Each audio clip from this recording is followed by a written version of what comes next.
சண்முகபரணி சீரியலில் இன்றைக்கி என்ன நடக்க போதும் பார்க்கலாம் வாங்க. எபிசோட் ரொம்ப அருமையாக இருந்துச்சுன்னே சொல்லலாம். ஸ்கிப் நான் ஃபுல்லோடையும் கேளுங்க. அதுக்கு நான் வீடியோ பிடிச்சிருந்துச்சுன்னா லைக் பண்ண பாருங்கள். ரொம்ப பிடிச்சிருந்துச்சுன்னா நம்ம சேனலுக்கு வந்து சப்ஸ்கிரைப் பண்ணி கண்டினியூஸாக ஆதரவு வந்துட்டாங்க. நம்ம சண்முகம் வந்து யோசிச்சிட்டே இருக்காங்க. எப்படிப்பட்ட என் தங்கச்சி வந்து வளர்த்தேன், ஆனால் கடைசியில் வந்து இது மாதிரி ஒரு சூழ்நிலை ஆயிடுச்சுங்கிற மாதிரி வருத்தப்பட்டு இருக்காங்க. அந்த இடத்துல ஒரு பக்கம் காய்கறி வந்து நறுக்கிறாங்க. நம்ம இசைக்கு பாக்கி வந்து கேட்குறாங்க, உன் மனசுக்கு எப்படி இருக்குது, நான் என்ன பண்ணுறது, நீ தானே என்னை கூட்டிகிட்டு வந்த, நான் எப்படி இருக்குன்னு நீ தான் சொல்லணும். சரி காப்பி தண்ணி கொடுத்தியா? அவன் என்ன சொன்னான், இது வந்து ரத்தனா இருக்க வேண்டிய இடமா, அவ கூட வாழ வேண்டிய வாழ்க்கையா, அச்சச்சோ நானே உன் வாழ்க்கையை வந்து பாலாக்கிட்டேனே, நீ கூப்பிட்டா வந்தேன், இல்லை நீ கூப்பிடலனாலும் நான் வந்திருப்பேன்ல, பரவாயில்ல விடு பார்த்துக்கலாம், எங்கள் அண்ணனுக்காகவும் எங்கள் அக்காவுக்காகவும் நான் என் வாழ்க்கையை வந்து தியாகம் பண்ணுற மாதிரி ஒரு சுச்சுவேஷன் வந்து வந்துருச்சு, இதனால் என்னங்கிற மாதிரி தான் அவங்க வந்து யோசிக்கிறாங்க. நான் இந்த விஷயத்த வந்து ஈஸியாக வந்து சமாளிச்சிருவேன். ஆனால் என்ன பண்ணுறது, ஒவ்வொரு நாளும் ஒவ்வொரு யுகமாக போகுது. அதனால தான் நான் ஒன்று அவனை அடிக்க போகிறேன், இல்லை அவன் வந்து என்ன அடிக்க போகிறான், இது ரெண்டுத்தில் ஏதாவது ஒன்று நடக்க போகுதுங்கிற மாதிரி தான் யோசிச்சுட்டு இருக்காங்க. அந்த இடத்துல நம்ம இசைக்கு இதை கேட்டோன்னு வந்து பேர் எதிர்ச்சியாகி நிற்கிறாங்க. அந்த இடத்துல நம்ம பாண்டியம்மா இதெல்லாம் வந்து கேட்டுகிட்டே இருக்காங்க.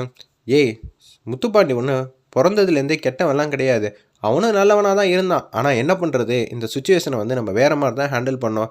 நீ அவன் மனசை வந்து கொஞ்சம் கொஞ்சமாக மாற்றணும், மாற்றலைன்னா மிகப்பெரிய சட்ட சிக்கலாகிடுங்கிற மாதிரி பேசுகிறாங்க. என்ன ஆச்சு, அப்படியெல்லாம் எதுவும் ஆன மாதிரி தெரியலையே எனக்குலாம், எனக்கு ஆரம்பத்துலேருந்து பிரச்சனை மேலே பிரச்சனை பண்ண மாதிரி தான் தெரியுதுங்கிற மாதிரி எஸ்கே வந்து சொல்கிறாங்க. அவன் மனசை வந்து மாற்றணும்டா, வேறு வழியே இல்லை. முத்துப்பாண்டி வந்து மனசை கொஞ்சம் கொஞ்சமாக மாற்றலைன்னு வச்சுக்கேன், முழுசாக வந்து சவுந்தரபாண்டியனா வந்து ஆயிடுவான். அதனால் நம்ம என்ன பண்ண போகிறோங்கிற விஷயத்த மட்டும் கேர்ஃபுல்லாக வந்து ஹேண்டில் பண்ணோம்னா நம்ம ஈஸியாக வந்து ஜெயிச்சிடலாம் அப்படின்னு சொல்லிட்டு இருக்குது. இது எல்லாத்தையும் வந்து கேட்டுட்டாங்க நம்ம பாண்டியம்மா. அவங்க வந்து காதை வந்து கடிக்கிறாங்க.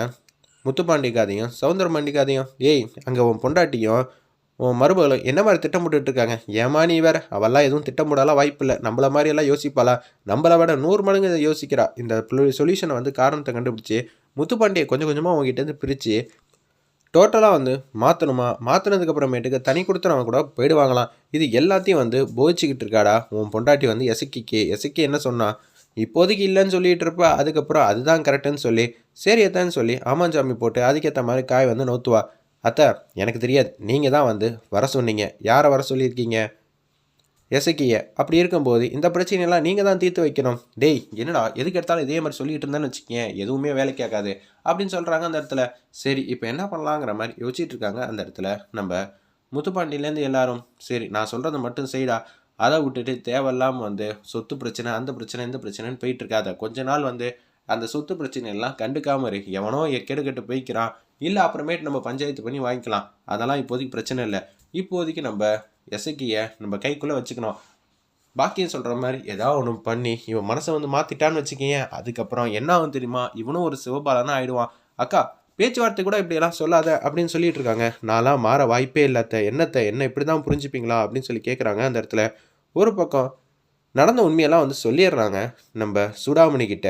நம்ம சண்முகம், என்னடா இப்படி வந்து கோட்டை விட்டுட்டியடா, நான் உன்னை தங்கம்னு நினச்சேன், ஆனால் நீ என்னடா பண்ணி வச்சிருக்க, இப்படி வந்து கோட்டை கட்டி வச்சுருந்த வாழ்க்கையை வந்து சதைச்சிட்டியடா அப்படின்னு சொல்கிறாங்க. அந்த இடத்துல நம்ம சூடாமணி, உன்னை தெய்வம் போல் நினச்சி எல்லாத்தையும் நீ பார்த்துப்ப, நான் வெளியில் இல்லைன்னா கூட நீ வந்து பார்த்துப்பேன்னு தான் நினச்சேன், ஆனால் கடைசியில் வந்து எல்லாத்தையும் வந்து கோட்டை கட்டி விட்டுட்டியாடா, இதுக்கு தான் வந்து நான் உன்னை வர சொன்னேன்னா, காவல் தெய்வமாக இருக்கேன்னு நான் சொன்னேனான்னு சொல்லி அந்த இடத்துல வந்து பேசிக்கிட்டு இருக்காங்க நம்ம சூடாமணி.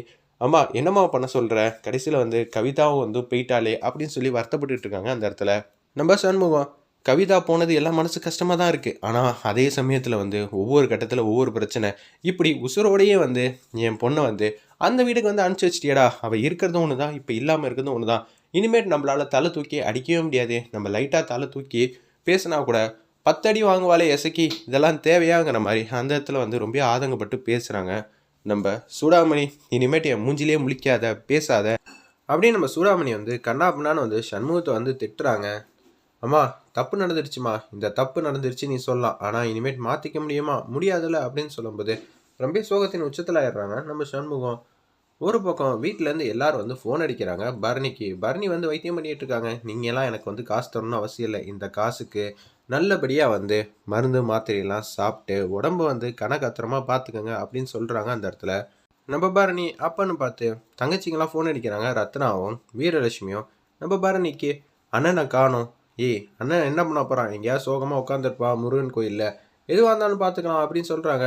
இல்ல அண்ணன காணோம். இவ்வளோ நேரத்துக்குலாம் எங்கேயுமே இருக்காது. வீட்ல நாங்கலாம் தனியா இருக்கோம்னு சொல்லிட்டு எந்த பிரச்சனையா இருந்தாலும் வந்துரும். இப்ப அண்ணன காணோம்னு நெனச்சா எனக்கே பாட்டத்தின் உச்சத்துல இருக்கு அப்படின்னு சொல்லி சண்முகம் தங்கச்சிலாம் பேசும்போது, அப்படிலாம் ஒண்ணும் இருக்காதுங்கிற மாரி தான் பரணி வந்து சொல்லி சமாளிச்சுட்டு ஃபோன வச்சுடுறாங்க. கொஞ்ச நேரம் ஆயிடுது. வைகுண்டத்துக்கு வந்து ஃபோன் அடிக்கிறாங்க.